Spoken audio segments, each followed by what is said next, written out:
There's a strange kind of silence that creeps in after we post something online. It's the pause between putting a curated piece of ourselves into the world and waiting for the world to respond. The mind fixates on likes, comments, shares, not because we're shallow, but because we've trained ourselves to interpret those signals as proof that we exist. That we matter. That we're seen. But are we?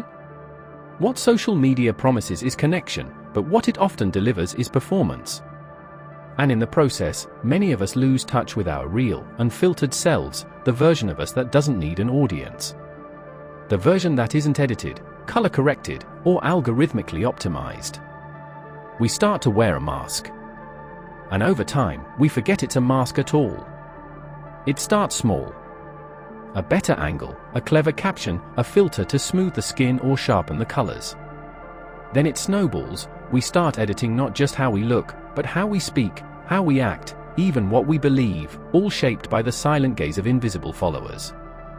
The line between what's true and what's on brand blurs.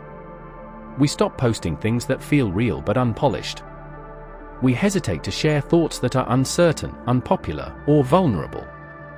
Our digital self becomes a highlight reel, and we feel the pressure to keep feeding it. But the more curated we become, the more disconnected we feel from the part. That's how social media, over time, can create a hollow sense of self.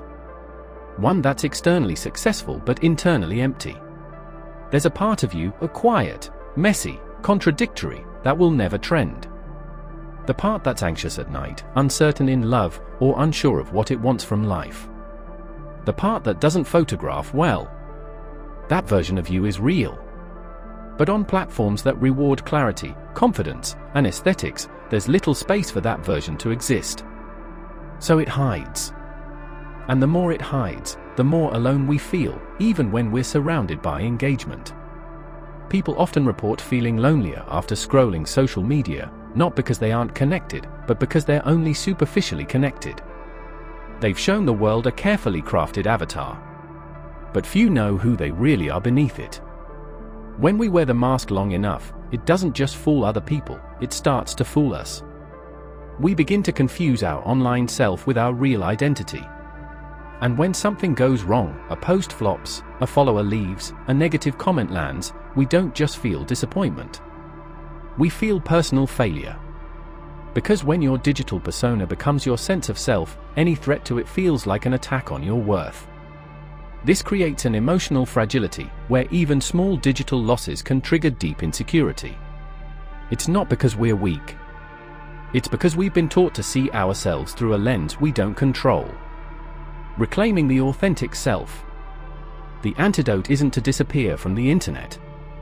It's to stop confusing visibility with value. It's to remind ourselves that there is more to who we are than what we can post, share, or perform. That there's depth in us that can't be captured in a caption. That there's a version of us that's still real, even when no one's watching.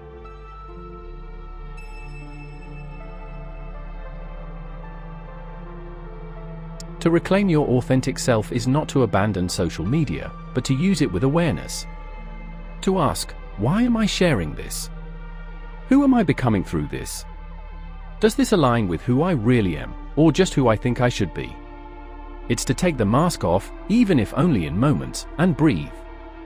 Authenticity isn't flashy. It doesn't always photograph well. It's quiet, raw, and often uncomfortable. But it's also the only thing that lasts. The curated self may get attention, but only the real self can form true connection with others, and more importantly, with yourself. We live in a time where it's easier than ever to become someone else.